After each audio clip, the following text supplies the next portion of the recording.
When you're just getting started, you don't even know what you don't know. But when you learn a little, then you know what you don't know, and you still don't know it, and you're also very keenly aware that you don't know it.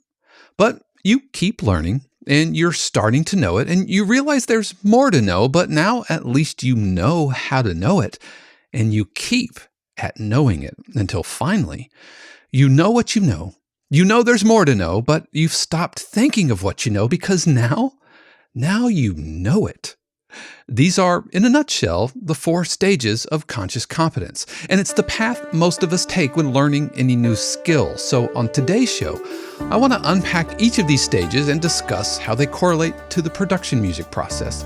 Plus, we listen through the latest submission in my year of taxi, follow up on any returns or forwards, and I provide feedback on a cue written by a member of the 52 Cues community on this week's episode of the 52 Cues podcast.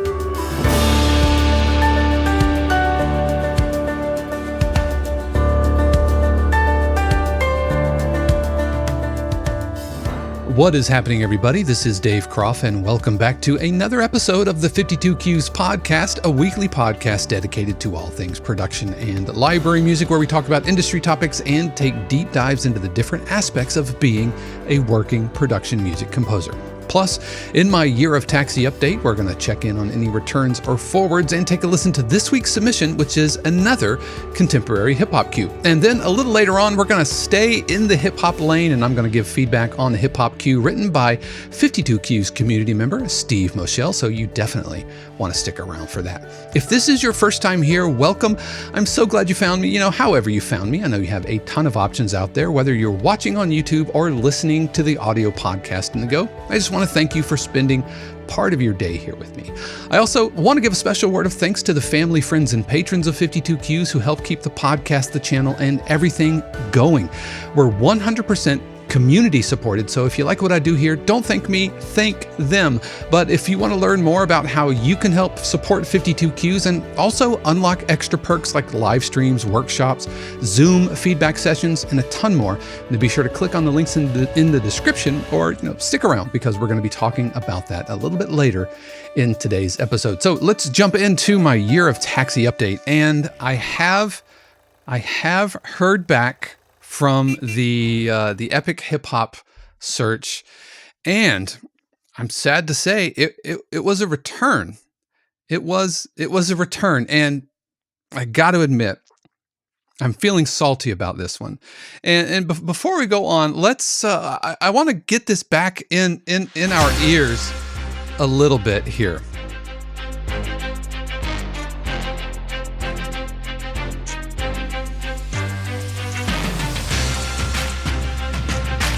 All right, so you remember this one from a couple of weeks ago, and the feedback that I got from 447, who seems to be like in the 52 Cues community, he's the merchant of death, or she is the merchant of death, the Grim Reaper, it seems, 447, and the feedback said, what I like most about it, nice sound with good energy, nice groove throughout. I think the song could improve, or I think you could improve this, because the first 51 seconds of this are largely exactly the same 4-bar phrase in the string line. 51 to 121 is the same 4-bar phrase. 121 is the recap, which is fine, but again, it's the same as the first 51 seconds. It's too repetitive. I returned or forwarded this because I returned this instrumental. It's on the right track, but the arrangement needs some work to get there, adding more variation and more of an arc to the development or to the arrangement could help it sound more dynamic and forward moving, similar to the references. And then too repetitive and could have a better, there's that term, developmental arc.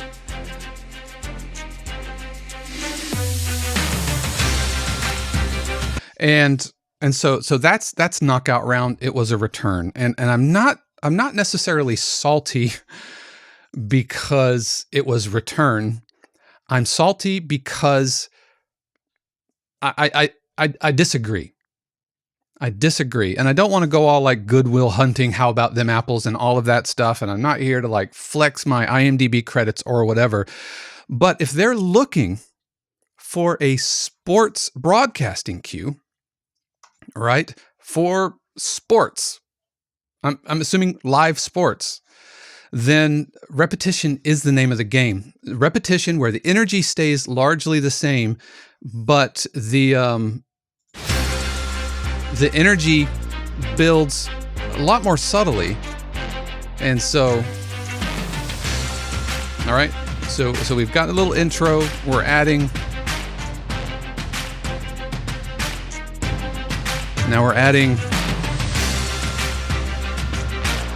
harmonies to it, adding new layers.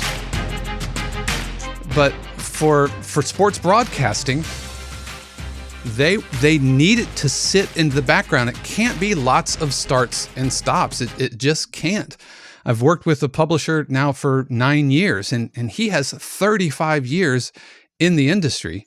And so again, I'm feeling salty about this one. But if you remember when I said, hey, I think this one might get kicked back because they're gonna say it's too repetitive, and this term developmental arc, and I've listened to some, the forwards blog, and only 3 of them got forwarded. So I don't know if there weren't a ton, or just the Grim Reaper 447 strikes again. But the idea of developmental arc, I think, just means like it can't, like every phrase, something needs to like really, really change, as opposed to building and gradually building. And so the takeaway for me is, and I'm trying to kind of, okay, well, what's the teachable or the teaching moment for me here? And I'm struggling a little bit because, and this goes a little bit with today's topic, which is, I know what I know. I've done this a lot. And is it that I turned in something to Taxi, knowing what I know and knowing how I know these cues get used, or did I miss the brief? Of course, this term developmental arc gets used a ton. I think, Taxi folks, I know you're watching. I think we could use a little education, and if we're getting kicked back, and I have heard from other 52Qs members who this keeps coming back. So I feel like it's a little, you keep using that word. I do not think it means what you think it means, and if it means something else, then let me know. And maybe I don't need to wait till the summer in order to bring on the head screener. Now, the good news is, one of our community members, shout out to Michael Sine, he did get a forward here. So good on you. Well done.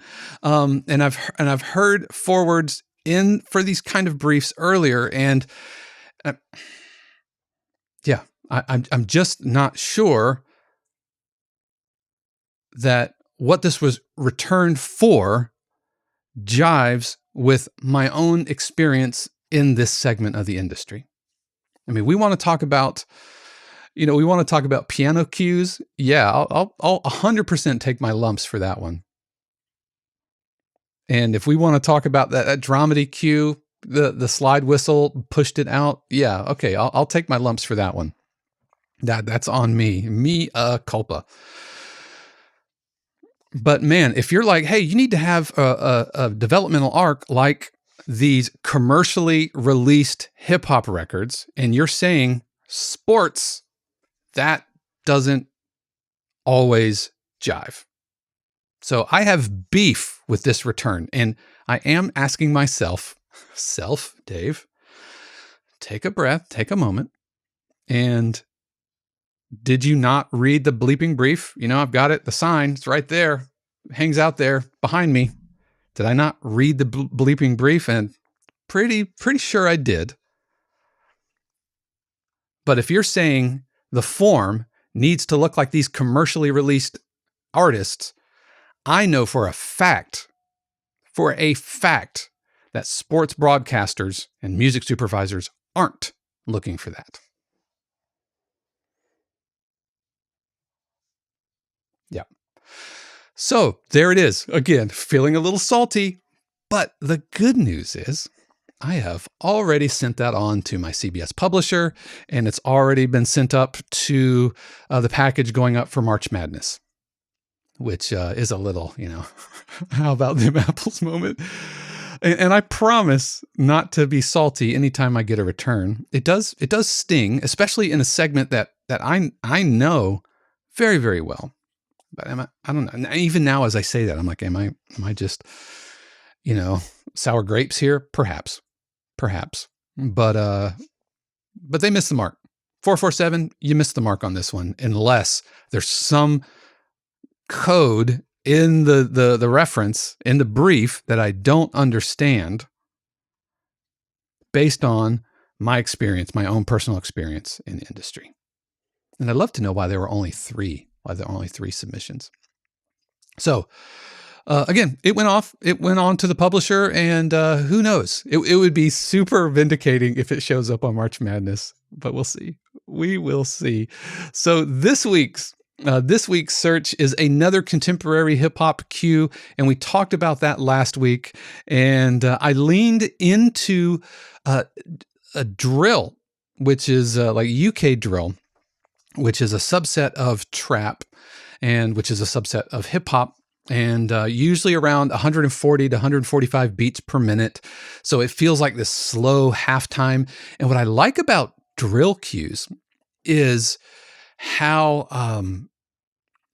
the bass line really moves around. It's really very interesting, and I've enjoyed getting into this. And so again, another contemporary hip hop cue. And I think one of these, I think the spinning reference, I think that was a contemporary, or that was a drill cue. And just like last week's hip hop cue, because I know they're looking for contemporary hip hop, not hip hop for sports, which, just like trailers, kind of plays by different rules than tension cues and all that. Anyway, because I know they're looking for contemporary hip hop cues, I used a more contemporary form, which is that, developmental arc, where it's not kind of the same thing, just kind of building slowly and, adding density into the layers and adding new sounds over time. So this does lean into the contemporary song form, and it is called UK Drill Sergeant. Again, it is a drill cue, and so let's take a listen.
That was UK Drill Sergeant. And so like you can tell, it's not that kind of slow, steady build that you would see in like sports cues, or that you would see in a tension cue, or an underscore type of a cue.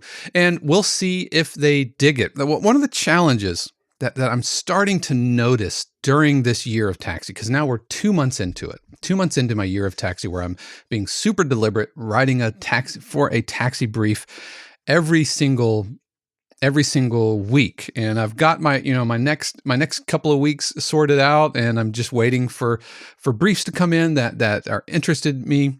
And but I'm 3 for 3 forwards to returns. And one of the challenges I'm noticing is I'm starting to second guess myself, maybe a little too much. And so I think there's a healthy amount of trying to keep perspective, but also writing to the brief, or am I writing to please a screener? And I don't have an answer for that. That's just where I'm at. And I noticed with the last 2 hip hop cues, developmental arc and all of that. So again, I don't have an answer. This is where I'm at. And if you're on your own taxi journey, whether you're joining me on the year of taxi, we have a whole year of taxi, which is kind of turning into this year of taxi support group over in the 52 Keys community, also celebrating, wins and returns and all of that. But chances are you've experienced this. And I know for a fact I have students who have experienced this idea of the returns, feeling like you're kind of hitting a wall, throwing yourself at this. And so if I'm starting to see some more returns come in, like if these other hip hop cues come back, then this isn't an ultimatum or anything. But if they come back, I'm going to have to take a serious look at my own process, which I don't think is inherently bad. I think it's okay. You should always be looking to grow. You're never too pro to grow. I've actually got a moto vlog on that topic coming up. But yeah, we'll see. We'll see. I imagine that because these contemporary hip hop cues were for the same brief, I imagine the forward or return, the listing results are going to come back at the same time. Hopefully by next week, I'll be able to chime in. But if they're a return, I'm gonna take a hard look at my process and try to figure out what I'm missing. And so I hope that's okay. I hope this whole year of taxi, and from the get-go, I said I wanted to follow the process. I wanted to do it, and I wanted you to kind of ride along with me. And hopefully you can relate. Hopefully this transparency is okay. Just being honest, processing my feelings and my thoughts in real time. I have the luxury of anything that gets returned, I can kind of find a home for, just because, I'm just further down the same path that some of you and many of you are on. So, but that's my year of taxi check-in. And so let's get on with today's topic here. And previously on the podcast, we've talked about flow state, and I'll put a link to that episode right here. And flow state is the idea that you are doing something and you're not thinking about it, and ideas are just flowing and creativity's coming out and time has no meaning and all of that. But flow state is really predicated on the understanding that you know something so well, you're not even necessarily thinking about it anymore. And so how do we go from not knowing anything about something to knowing something so well that you don't even have to think about it? Well, that's the journey of learning competence. And there are a lot of different psychological and pedagogical ways to talk about this. But the two main ways that I like using, one is saying that you go from unconsciously unskilled towards unconsciously skilled, or going from unconscious incompetence, and the word incompetence feels a little loaded, but no, I don't mean that, in a pejorative way. It's just incompetence. You don't know. You don't have competence in the thing. Unconscious incompetence towards conscious competence. And I'm going to be using, and I've got some links here. One is from medium.com and the other is from gordontraining.com that unpacks this and the journey from unconscious incompetence. And so here are the 4 stages, and then we'll talk about each one. Stage 1, unconscious incompetence. Basically, you are unaware of the skill and your lack of proficiency. Now, this has nothing to do with confidence, but competence, because Dunning-Kruger gets in the midst of this. You don't know what you don't know, but you're really confident in the thing, but you don't know enough to know what you don't know. Anyway, that's Dunning-Kruger. So going from unconscious incompetence, you're unaware of the skill and your lack of proficiency. The next step is conscious incompetence, which basically says you're aware of the skill, but you're still not proficient. Next, conscious competence. You're able to use the skill, but with effort, and you're practicing that skill. And then finally, unconscious competence, where performing that skill becomes automatic. And Gordon Training calls it stage 1 is unconsciously skilled. Essentially, we don't know what we don't know. We are inept, but unaware of it. Stage 2, consciously unskilled.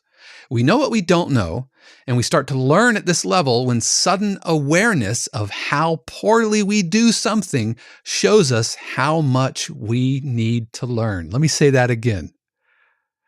When sudden awareness of how poorly we do something shows us how much we need to learn. And this is where the taxi returns can be helpful. Getting rejected, getting feedback on any level is helpful. Stage 3, consciously skilled, trying the skill out, experimenting, practicing. We now know how to do the skill the right way, but need to think and work hard to do it. And then finally, unconsciously skilled.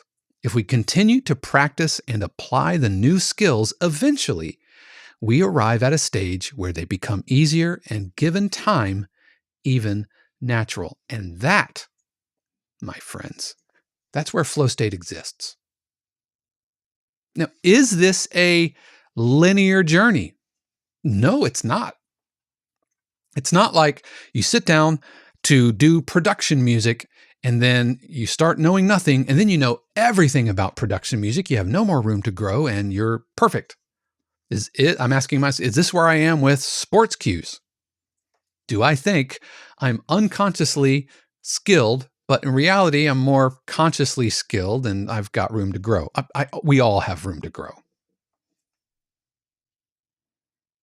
But different aspects of the entire production music process, the entire creative process, will all be in different areas at the same time. And that can be really frustrating because you might be really good at this thing over here.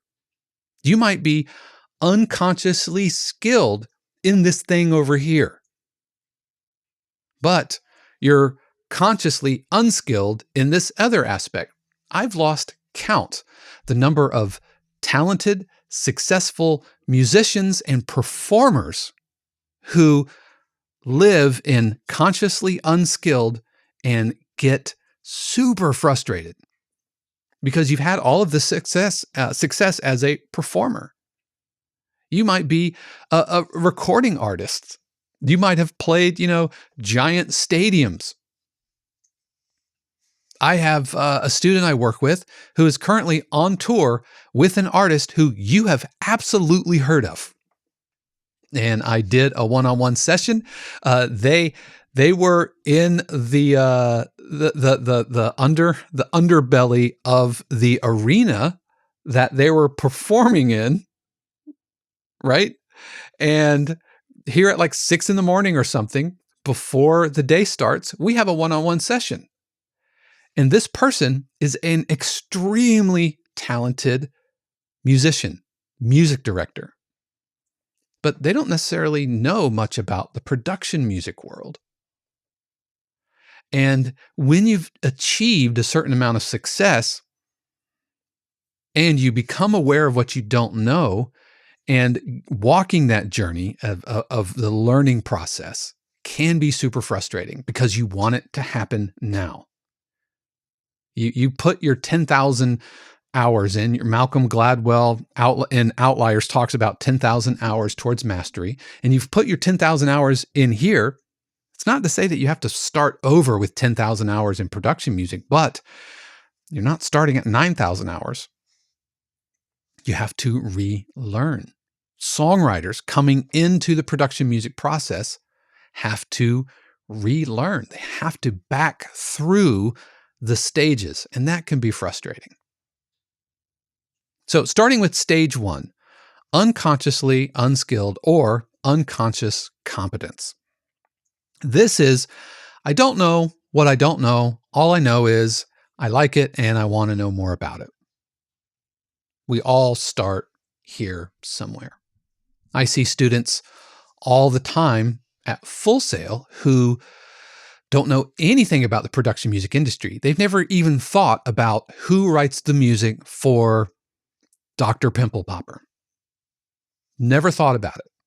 If they have, they just assumed that somebody scored that show. They don't know anything about music supervisors. They don't know anything about editors. They don't know anything about cues. I think in their mind, they thought a little mini Alan Silvestri sat down and scored the music for an episode of Toddlers and Tiaras, Louisiana Law, anything on the Oprah Winfrey Network, Hallmark Channel, Discovery. They don't even know. And so then when I kind of pull the curtain back a little bit, they're like, oh my gosh. So they don't even know what they don't know. Many of us come to this process as musicians, as composers or songwriters, and we are unconsciously unskilled about mixing. We don't even know what we don't know about the production process. We don't know what we don't know about microphones and preamps. We don't know what we don't know about synthesis and the difference between wavetable and granular synthesis. You might be listening to this right now, and if I said, hey, point to a granular synthesizer in your DAW, and you'd be like, oh, I'm not sure. Don't even know the words you said. During the feedback session yesterday over at 52 Qs, we were talking football. And we have folks from, live in Switzerland, live in Czechia, and all over the world. We have students from India, Malaysia, Singapore, everything. And so we're sitting there talking about American football, specifically the XFL and some of the rule changes. And we stopped, and one of the members says, I didn't understand a word any of you said about anything, as if we were speaking a foreign language. They were unconsciously unskilled about the rule changes in the XFL. Which, parenthetically, the XFL is really entertaining. It's really entertaining. It is what it is. But things like the mixing and mastering process, things like finding libraries, you might be unconsciously unskilled about where to even start, which is why services like Taxi are and can be a real benefit for composers, production music composers. They don't even know where to start. It's one thing to say, go find some libraries, but you're like, I'm unconsciously unskilled. I'm unconsciously incompetent in that area. The challenge is, and where we have to really check ourselves, is moving and not staying in that place. We don't want to stay in the unconsciously unskilled area if we need to be moving past it. I'm a teacher. I've been teaching for 25 years now, but I am always learning. You look at my YouTube history. Yes, it's like Marvel stuff and all of that. Yeah, that happens. World of Warcraft videos. Yes. But the vast majority are tutorials. Like right now, I am switching video editors, like the program I use, the software. I've been using ScreenFlow forever because when I was doing a ton of screen capturing, it has annotations, but I do so much of screen control, whether I'm zooming in on something or have a little pen tool that I can write, all of my screen side by side. I do all of that in real time using OBS and a Stream Deck and all that anyway. So ScreenFlow, I really only use these days for actual video editing. I don't use it to do all of the presentation stuff of presenting an educational video because I do so much of it in real time. Like that. That's a real-time move that is not done in post-production. So ScreenFlow isn't necessarily the best tool for that. I really should be using something like Adobe Premiere or Final Cut Pro.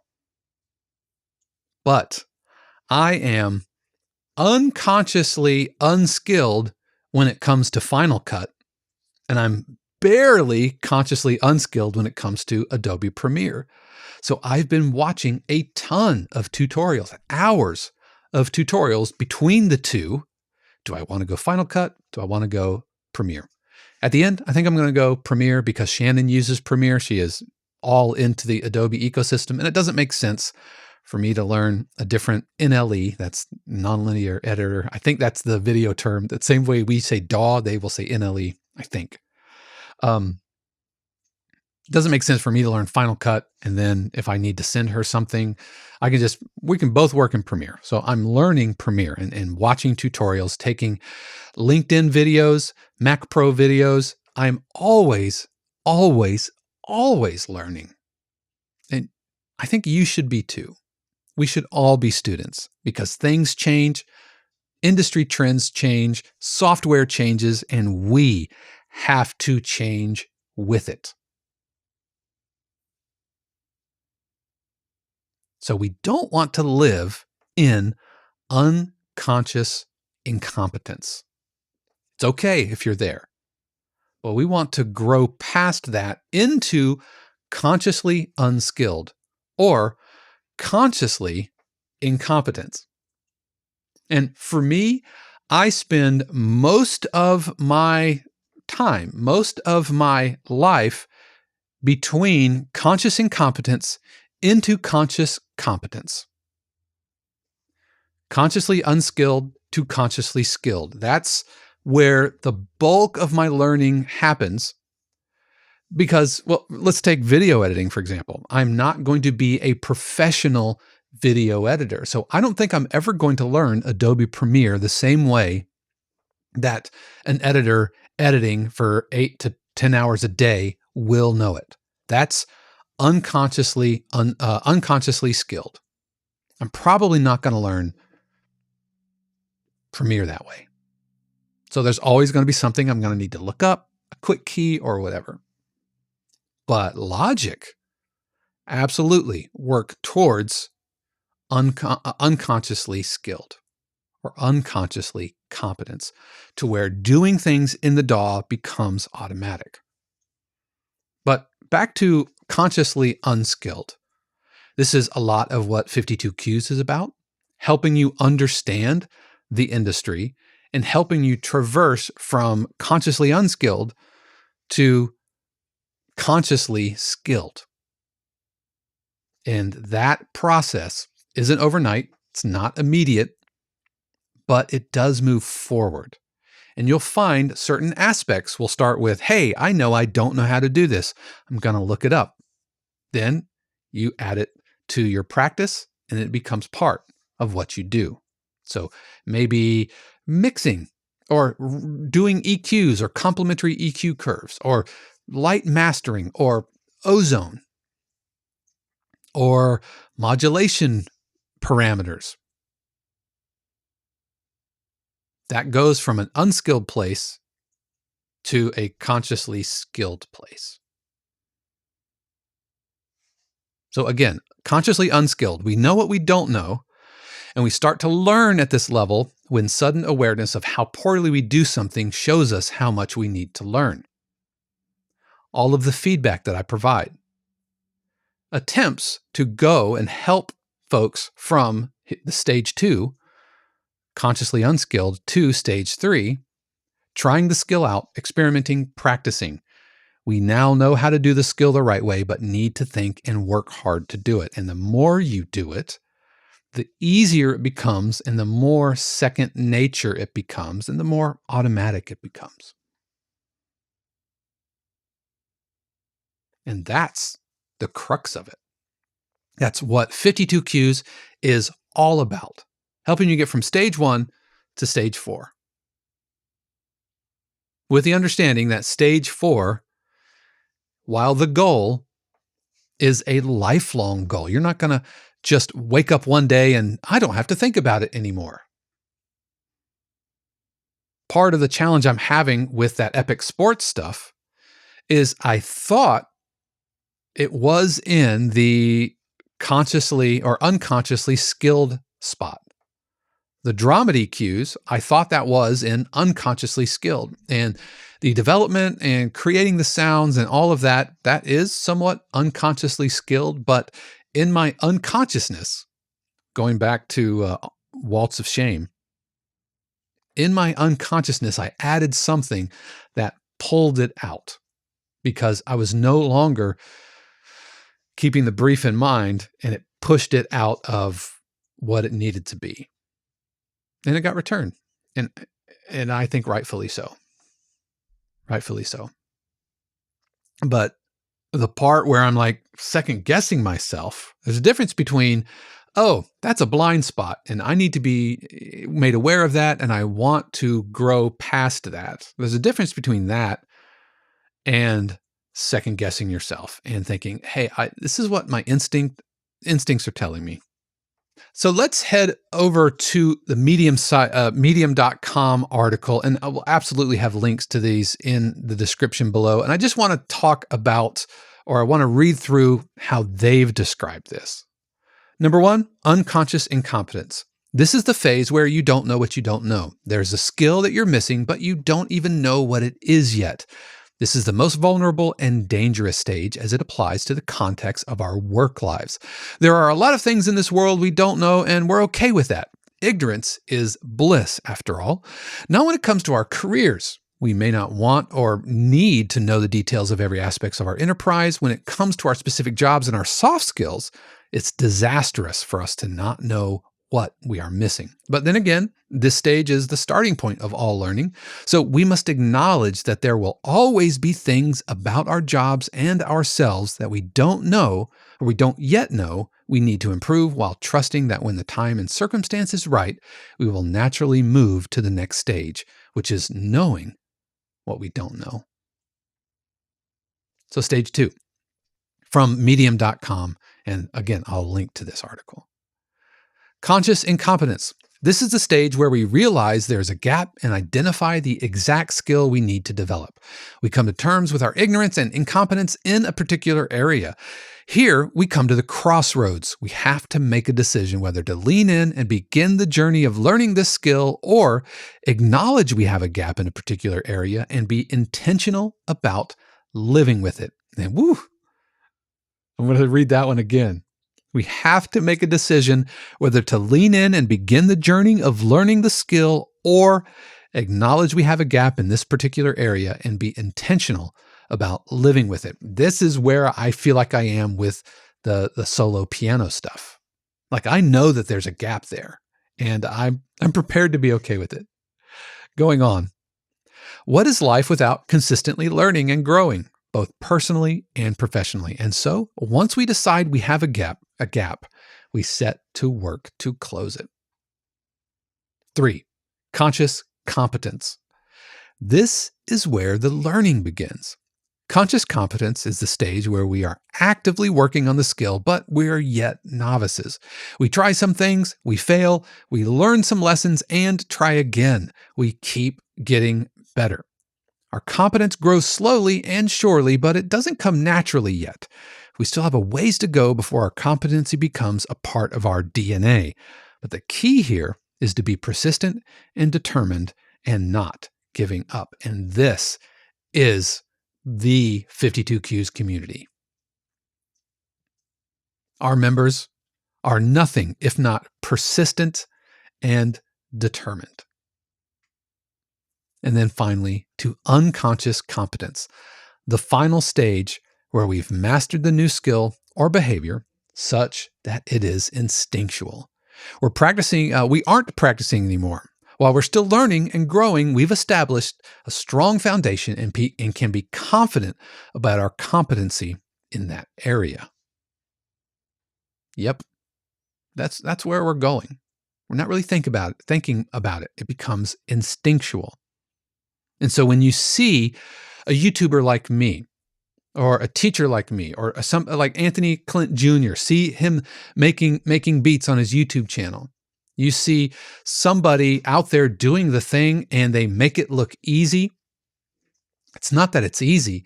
They've just achieved a mastery of that thing such that it flows out of them.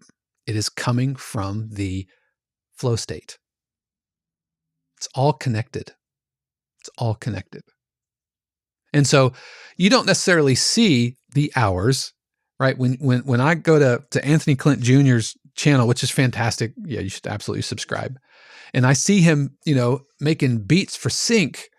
I'm like, wow, that looks really, really easy. But what I haven't seen is his own journey through unconscious incompetence, conscious incompetence, and conscious competence. I haven't seen that journey. You haven't seen my own journey in everything. But everything you're seeing on the screen right now, everything you're hearing right now, from mic choices to the lights, to the cameras, to my choice of glasses, towards getting my own t-shirts.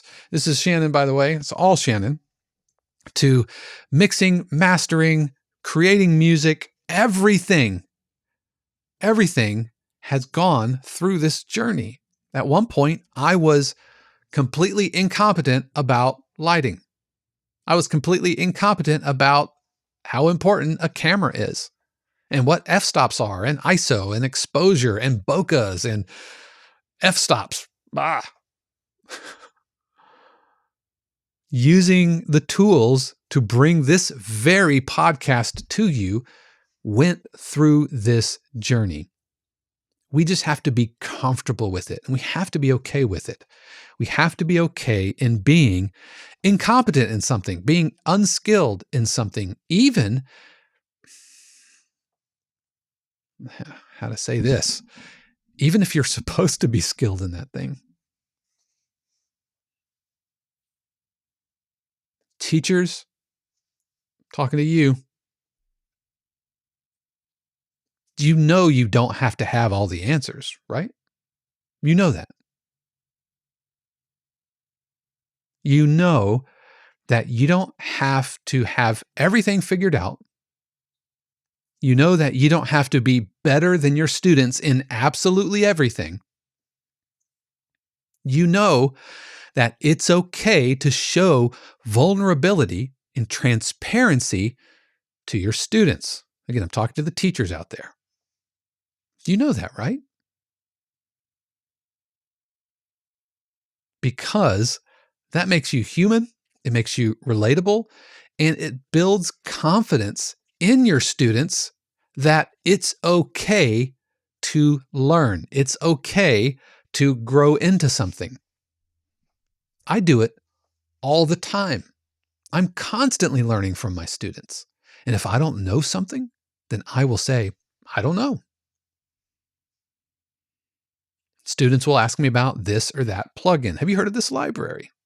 Have you heard of this sample pack? I'm like, no, I haven't heard of that. Tell me about it. Did you know that Logic can do this? I don't know. Just last week, there are things that I did in this week's hip hop Q that are a direct result of learning from another member here in the community. And I'm like, oh my gosh, Logic Logic's had that for like 3 or 4 years. I've never tapped into it. And wow, this is a place of growth for me, because I've specifically, shout out to Paul Croteau, the step sequencer in Logic, because Paul has had a lot of success writing contemporary trap type cues, specifically for Taxi. And so he put a video out, and I'm like, I'm going to watch that because I want to learn something. And I absolutely got something out of that video, which has opened up a whole other area. Now, if I would have come at that whole situation thinking I'm the leader of the community here, I'm Dave with a capital D. No, first of all, that's all ego and pride and all that stuff, and I try so hard not to be in that headspace. But no, Paul is a very accomplished composer, performer in his own right, and he absolutely showed me something that I had just, with the step sequencer and Logic, I had just kind of pushed it aside. I'm like, I don't need to know that. That's out of my workflow. And here he is using it. I'm like, oh, mind blown emoji.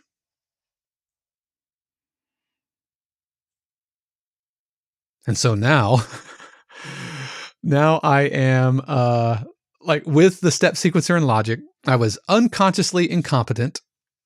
Then I saw his video and I was consciously incompetent. I'm like, man, I don't know how to use that. And so I've been working towards conscious competence. And this is an aspect of Logic, even though I know Logic really, really well. And so many parts of it are that unconsciously skilled place. I'm not really thinking about moving around and opening windows, blah, blah, blah. But the step sequencer is like, now we're going back into learning mode. It's all super cyclical and connected. And if I came at that whole situation thinking I'm the teacher, I'm not allowed to not know something, then I would have never, even if I never said that out loud, if that was inside me, then I never would have had that aha moment, that real like light bulb moment that I hope on some level is happening for you, whether it's through this video or whether it's through another community or whatever.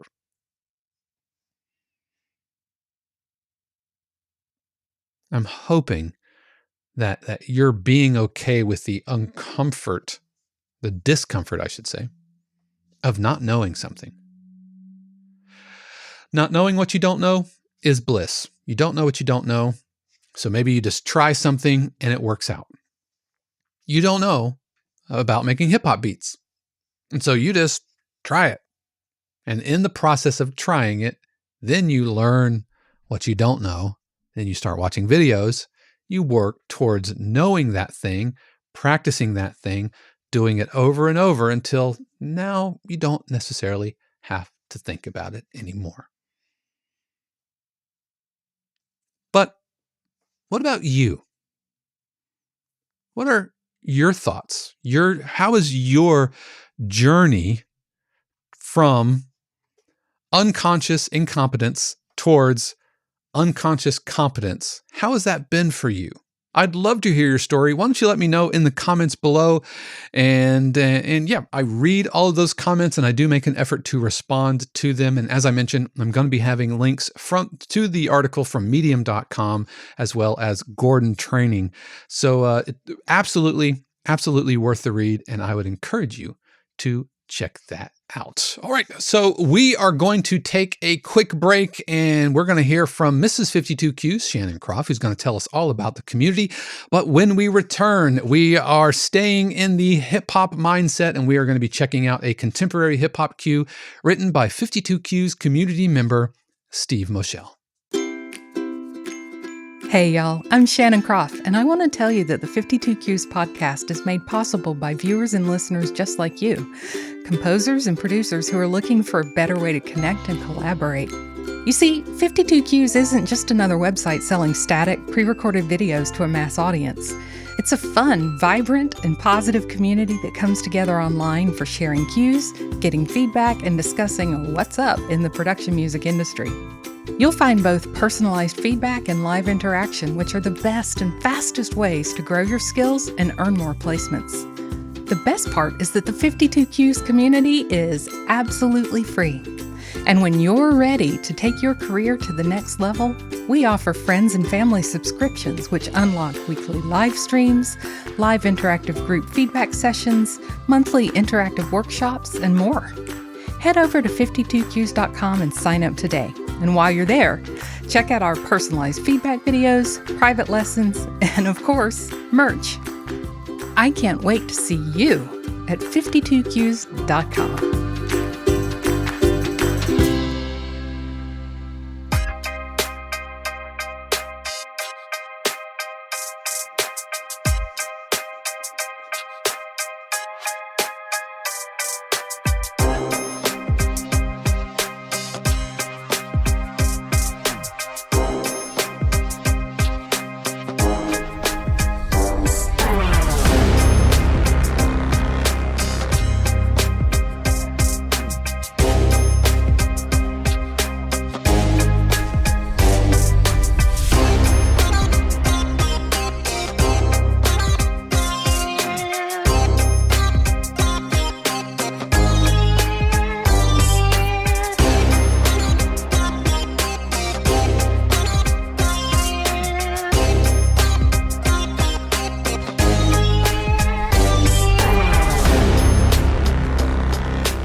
Was East 149th Street by Steve Mochel. Thank you so much for sending that along. Really, really do appreciate it. And a lot to like about this. And I think the form and structure is pretty good. Again, I don't know if this is the taxi brief or whatever. So this is just my take. This is just my take. A couple of mixing notes right out of the gate is that we are clipping. Well, we're not really clipping the output bus. It just looks like we've set our peaks to 0, and they might even be creeping into the plus 0.1. And so if you're looking to get your mix pretty close or as close as possible to unity, I would recommend doing a minus 0.2, because this is putting a mastering limiter on. It's still a compressor, and while it's fast, it's not absolutely instant. So there's a chance that some transients are going to get caught past the limiter and then clip the output bus, and that's what's happening here. We're actually, again, it looks like we're going to about 0.1, which isn't terrible, but I think setting your peaks to minus 0.2, that's as close as I will get to unity. If not that, then I would put it a -1. Actually, a -1. And I think that gets the job done. And the loudness itself was pretty baller here, going into the -8s RMS and up into to -10 LUFS. I just think it's a little loud, and we don't have too much flat topping here, so we haven't like really super compressed into that. But I think I just think it's a little loud. Love the kind of Dre vibe.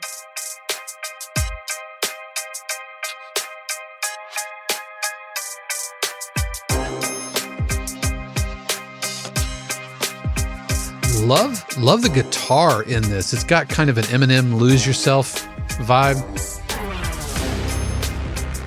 This is all really working. I would probably have brought the low end a little bit earlier,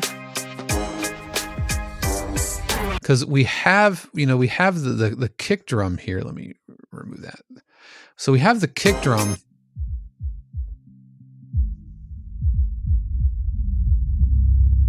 All right, so we have the kick drum and that low bass all rolled kind of together. So I've got this about 60 hertz soloed, and you'll hear it. Hear how kind of growly and undefined.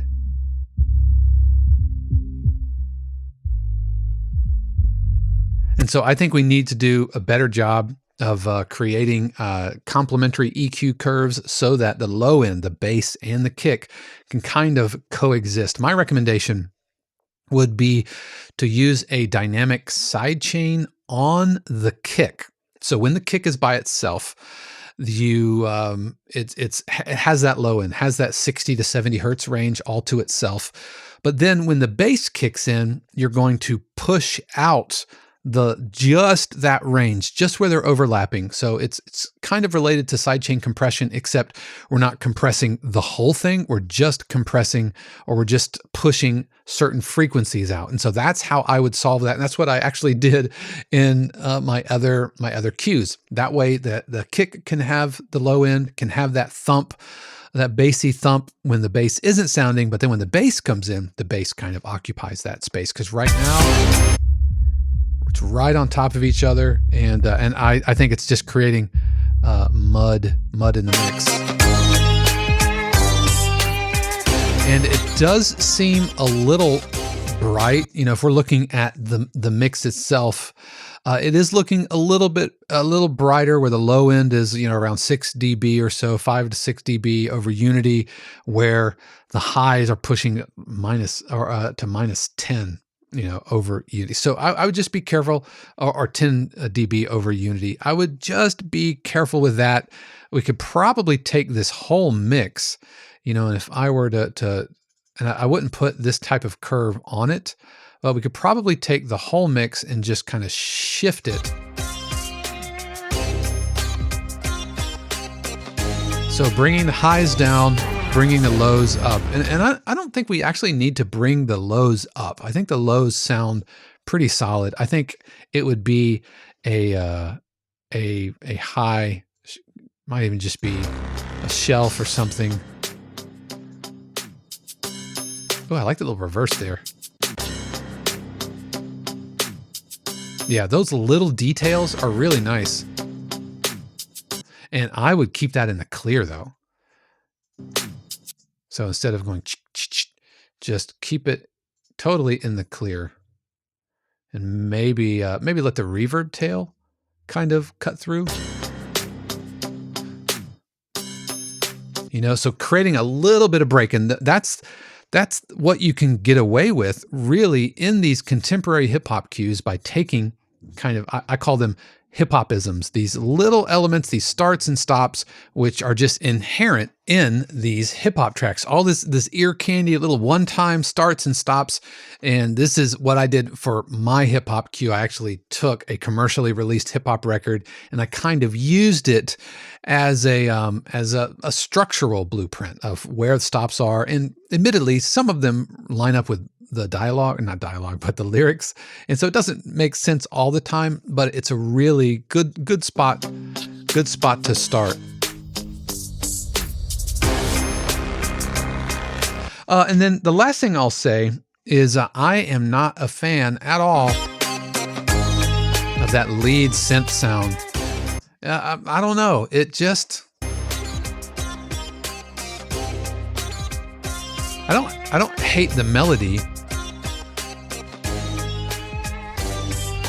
This is so,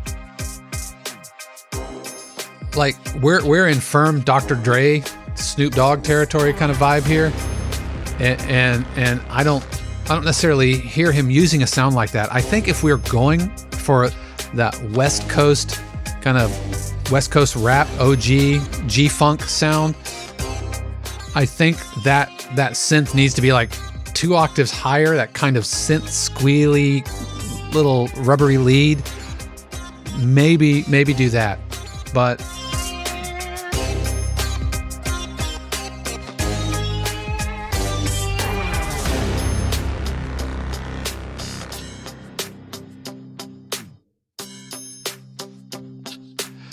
yeah, I'm not sure you need it. If you're going to keep it, then that's how I would fix it. But go listen to some Dre, which it sounds like you have already, and use that type of a lead, and I think that's gonna get you there. And then the last thing I'll say is our audio tail feels a little too long. I would clean that up. Let's see, we're hitting our button around 1:36, and so we have a 12-second audio tail, and or more, almost a 13-second audio tail. So we'd want to clean that up. It's just a little too long. Could probably get away with just that much right there, just to help clean that up. So this was sent along. First of all, thank you, Steve, so much for submitting this. And this was also sent along for the epic hip hop instrumental for sports. I'm interested to hear, Steve, what your feedback was, because this is that same brief, and I'm interested to hear the notes. I'm interested to hear the notes that you got on that. But this was sent along during our Week 8 feedback thread. We put feedback threads together every single week, and we would love to have you join us. Why don't you head over to 52cues.com and join us. Right now, we are looking at cues for Week 9, and I will be selecting one of the cues submitted during Week 9 to feature next week. But if you found that helpful, and you are looking for feedback on your own cues, then head over to 52cues.com/coaching, and you can order a 15-minute feedback video of your own, where I'll unpack mix, the master, things like the title, the form, structure, harmony, melody, all of those things. Head over to 52cues.com/coaching and order up today. And while you're there, why don't you also check out our other coaching services, such as lessons, one-on-one Zoom sessions, and our mastermind, which will be starting up here. Our spring mastermind will be starting up here in just a couple of weeks. And so you can head over to 52cues.com/coaching for more information. So that is going to do it for me this week. You absolutely want to tune in next week, where I will be asking, do you have what it takes? Do you really have what it takes? Skills, fortitude, business acumen. Do you have what it takes to make it here in the production music industry? We're going to be talking about some of the things and some of the skills you need to know in order to really succeed here in the production music world. So tune in, subscribe, hit the subscribe button over there, and I would love to have you ring that notification, all the standard YouTube-y stuff. But that's going to do it for me. Again, a huge word of thanks to the family, friends, and patrons of 52 Cues who help keep the lights on. Really love and appreciate all of you. But yeah, that's going to do it for me. I hope your Week 8 was fantastic, and I know that you are having a fantastic Week 9. How do I know that, friends? Because I know and trust that the universe has amazing plans just for you. Until next time, peace. The 52 Cues podcast is copyright 2023 818 Studios, all rights reserved. The music played on the podcast is copyright of their respective owners and is used with permission and for educational purposes only. For more information, including joining the community and submitting your cue for consideration on the podcast, head over to 52cues.com.